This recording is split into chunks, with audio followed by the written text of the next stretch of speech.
So let's understand the first question and its meaning. Why do you think the grandmother felt embarrassed? Embarrassed मतलब होता है शर्मिंदा. To ask someone else to read to her while the narrator was away. जब narrator सुधा मूर्ति एक हफ्ते के लिए दूसरे गांव चली गई थी अपने कज़न्स के साथ किसी वेडिंग में, तो ग्रैंड मदर क्रिश टक्का किसी और को भी तो बोल सकती थी स्टोरी पढ़ के सुनाने के लिए. Why was she embarrassed? वो क्यों शर्मिंदा हुई किसी और को बोलने के लिए कि तुम मुझे स्टोरी पढ़ के सुनाओ? She felt embarrassed because she was a very strong willed woman. वो इंडिपेंडेंट पर्सन थी. वो किसी के सामने नहीं बताना चाहती थी, वो किसी से नहीं बोलना चाहती थी कि तुम मुझे पढ़ के सुनाओ. Asking someone else to read for her made her feel dependent and helpless. वो नहीं चाहती थी वो किसी और को बोले कि मुझे स्टोरी पढ़ के सुनाओ, क्योंकि this was making her feel dependent and helpless, and she hated feeling that way. She did not like idea of going to the neighbors and begging them to read the next episode of her favorite story. And this sense of regret over being illiterate. She was regretting over being illiterate. वो बहुत regret कर रही थी इस चीज़ को कि वो पढ़ी लिखी क्यों नहीं है.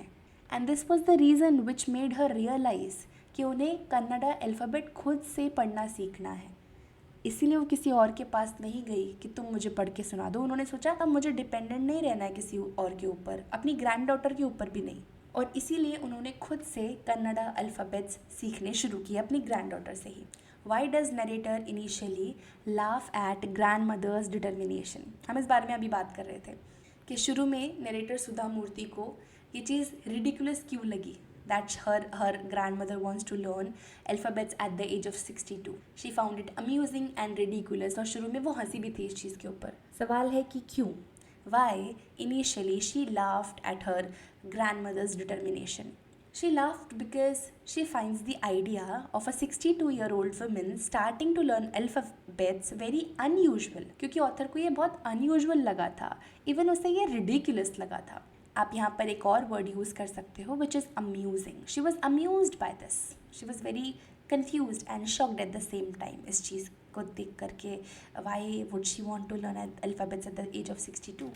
क्योंकि ऑथर सुधा मूर्ति ने कभी भी किसी बूढ़ी औरत को स्टूडेंट बनते हुए नहीं देखा था. 62 की एज में तो बिल्कुल भी नहीं. And she made an assumption that since her grandmother had grey hairs and wrinkles it was too late for her to go to school. अब उनकी दादी के बाल सफ़ेद हो चुके हैं, उनके चेहरे पे झुर्रियाँ आ गई हैं, तो अब कुछ सीखना या पढ़ना is not making any sense. तो इनिशियली सुधा मूर्ति को अपनी दादी की ये आर्डेंट डिज़ायर, ये कीन डिज़ायर की डेप्थ समझ नहीं आई थी. बट लेटर जब उन्हें ये चीज़ समझ आई, she turned into a patient and nurturing mentor as well. What significance does the story of Kashi Yatre have in grandmother's life? दादी की लाइफ में काशी यात्रे का क्या सिग्निफिकेंस था? काशी यात्रे बहुत सिग्निफिकेंट थी because authors grandmother identified her self with the protagonist of the novel. Kashi यात्रे में एक प्रोटैगनिस्ट थी. She was also a grand mother. उनको काशी जाने का बहुत मन था. उन्होंने उसके लिए बहुत सारे पैसे भी जोड़े थे. But then she gave up that money. She gave up that money for a orphan girl जो जिससे प्यार करती है, उससे शादी करना चाहती है. तो काशी यात्रे की प्रोटैगनिस्ट दादी ने अपने सारे पैसे उस ऑर्फन गर्ल को दे दिए थे और उनका काशी जाने का सपना सपना ही रह गया. काशी यात्रे की प्रोटैगनिस्ट ग्रैंड मदर की तरह सुधा मूर्ति की दादी को भी काशी जाने का बहुत मन था. But she was never able to go to Kashi. And this story gave her a sense of connection and joy. इस वजह से काशी यात्रा की प्रोटैगनिस्ट के साथ सुधा मूर्ति की ग्रैंडमदर बहुत कनेक्ट करती थी. And when she was not able to read it, she felt unhappy. उनके पास बुक थी मगर वो फिर भी बुक को नहीं पढ़ पा रही थी, जिससे उन्हें बहुत ही बुरा फील हुआ. And this feeling of unhappiness eventually became motivation for her to start her own journey towards literacy. और इसी state of unhappiness की वजह से उन्होंने alphabet सीखे. What does grandmother's desire to learn the alphabet reflect about her? दादी की जो दिली इच्छा थी, डिज़ायर थी अल्फ़ाबेट सीखने की, ये उनके बारे में क्या बताती है? ये बताती है कि how determined person she was. She had immense determination. She had a lot of courage. क्योंकि at 62 वापस से एक लर्नर बनकर कुछ सीखना इसके लिए बहुत ज़्यादा डिटर्मिनेशन चाहिए, बहुत ज़्यादा करेज चाहिए. It shows that she was not ready to accept a life of being dependent. वो किसी और के ऊपर डिपेंड रहकर अपनी बाकी की ज़िंदगी नहीं काटना चाहती थी. She was not ready to accept that life. तो instead of giving up, she decided to overcome any obstacle. उनके रास्ते में कोई भी कांटा आए, कोई भी ऑब्स्टिकल आए, वो सब से ओवरकम करने के लिए रेडी थी. It also shows her humility. Humility मतलब वो कितनी ज़्यादा हम्बल हैं, डाउन टू अर्थ हैं. इससे ये भी पता चलता है because she was willing to become a student. वो एक स्टूडेंट बनने के लिए तैयार थी एट अ एज ऑफ 62. और अपने से इतनी ज़्यादा कम उम्र वाली मात्र एक 12 साल की लड़की से गाइडेंस लेने के लिए भी रेडी थी to reach her goal of just learning the Kannada alphabet. तो इससे पता चलता है कि वो कितनी हम्बल भी थी. What lessons can we infer from grandmother's action of touching the narrator's feet? ये जो ब्यूटीफुल सी चीज़ थी कि ग्रैंडमदर ने अपनी ग्रैंड डॉटर के पैर छुए, इससे हमें क्या पता चलता है?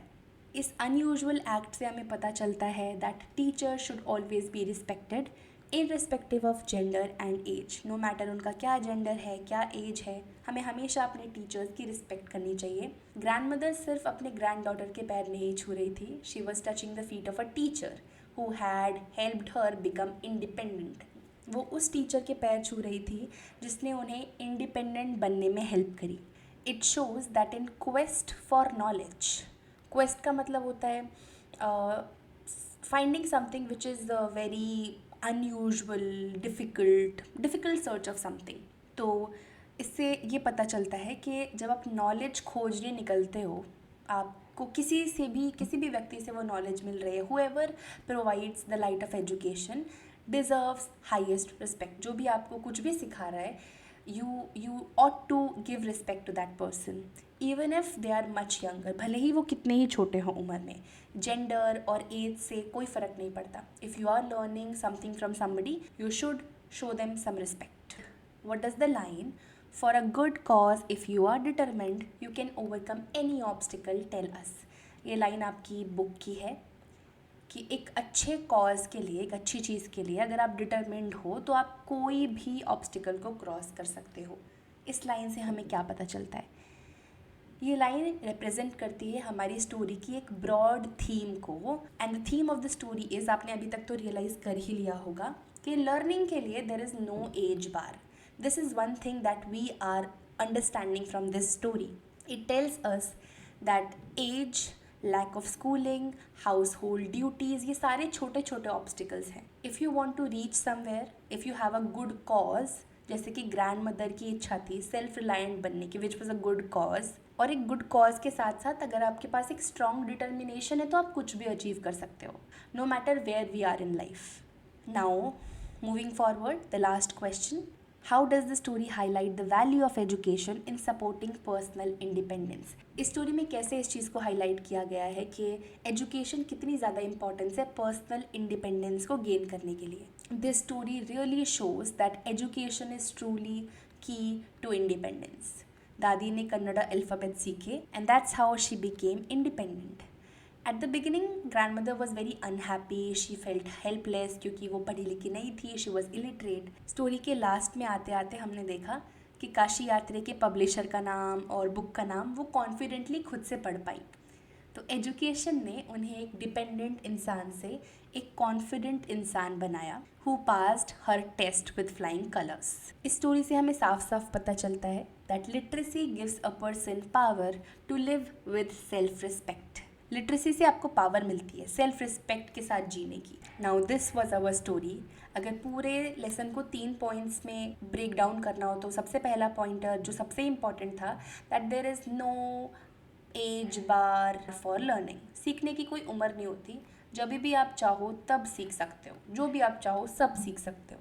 Secondly, it tells us the value of being self reliant. खुद के ऊपर डिपेंड रहना, इंडिपेंडेंट रहना कितना ज़्यादा इम्पॉर्टेंट है. एक इंसान को किसी और की ज़रूरत नहीं पड़नी चाहिए अपनी ही मदर टंग में पढ़ने के लिए. And the third pointer that is very very important, teachers do not only impart knowledge but also motivate and understands their students. एक टीचर कभी भी अपने स्टूडेंट्स पे गिव अप नहीं करता जब तक उन्हें उनका ड्रीम अचीव ना हो जाए, जब तक उन्हें उनके गोल्स ना मिल जाएं. So the chapter also shows us the importance of being a good teacher and that anyone can be a good teacher. With that, our story finishes. हमने स्टोरी समझ ली, कैरेक्टर स्केच देख लिया, सारे NCERT क्वेश्चंस डिस्कस कर लिए.